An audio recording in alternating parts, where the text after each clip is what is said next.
Penyidikan kasus kematian Sutrimo, Karungga ex Jampitsus Febri Ardiansyah terus bergulir pemirsa dan rangkaian petunjuk yang dikumpulkan akan terus bisa membuktikan kematian Sutrimo yang dinilai tidak wajar dan menguak siapa aktor intelektual di baliknya. Dan informasi selengkapnya tunggu apa lagi bersama Kata Oma.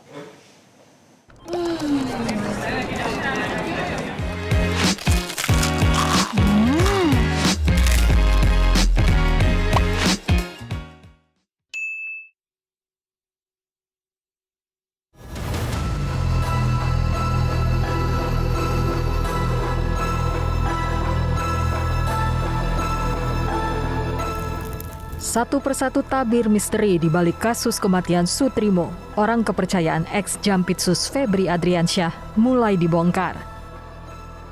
Selama 3,5 jam, polisi bersama tim gabungan forensik dan para ahli mengumpulkan kepingan-kepingan fakta untuk menguak penyebab pasti kematian Sutrimo.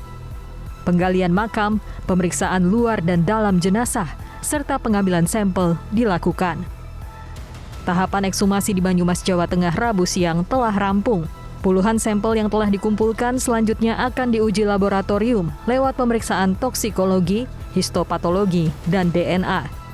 Hasil uji lab akan memvalidasi dugaan zat beracun yang ada di dalam tubuh Sutrimo. Kesulitannya adalah ketika dia sudah ada pembusukan, ada zat-zat yang memang diproduksi dari pembusukan tersebut. Nah, itu juga nanti akan diperiksa. Gitu ya. Jadi tubuh kalau misalnya sudah membusuk akan menghasilkan zat-zat, salah satunya adalah misalnya alkohol karena pembusukan tadi. Nah, artinya pemeriksaan toksikologi akan memberikan bukan hanya ada atau tidak kualitatif, tidak seperti itu, tapi akan memunculkan angka, gitu ya. Berapa sih kadarnya? Nah, kadar itulah yang nanti akan kita korelasikan bahwa ini adalah sesuatu substansi yang memang secara natural muncul, mana yang tidak mungkin muncul, gitu. Nah, yang ketika kita temukan ada sesuatu yang tidak mungkin muncul, nah ini perlu ditelaah lebih lanjut. Apakah kadarnya mampu untuk menimbulkan kematian? Nah, ketika memang mampu untuk menimbulkan kematian, tentunya ini menjadi salah satu potensi kita pilih sebagai sebab mati. Penyidikan kasus kematian Sutrimo tengah bergulir. Pada tingkat ini, polisi setidaknya telah memeriksa 8 orang saksi. Keterangan para saksi, hasil ekshumasi, dan bukti-bukti yang diperoleh akan menjadi dasar pembuktian unsur-unsur pasal yang dipersangkakan, yaitu pembunuhan berencana. Kami sudah melakukan pemeriksaan terhadap 8 orang saksi, dan kami terus juga melakukan pemeriksaan atau pemanggilan terhadap saksi-saksi berdasarkan keterangan saksi yang sudah kami peroleh tersebut. Tadi ditanyakan apakah sudah ada tersangkanya.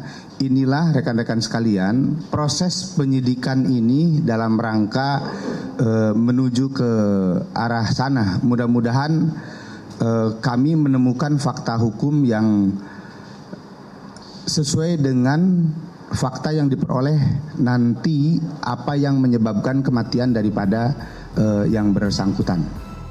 Polisi juga diminta tidak mengabaikan berbagai kejanggalan pada kematian Sutrimo, mulai dari formulir kronologis kematian yang tidak diserahkan kepada pihak keluarga, lamanya perjalanan ambulans dari Jakarta ke Banyumas, perbedaan keterangan dari orang yang mengantarkan jenazah Sutrimo, desakan pemakaman segera di tengah malam, hingga keberadaan ponsel dan dompet Sutrimo yang masih jadi misteri.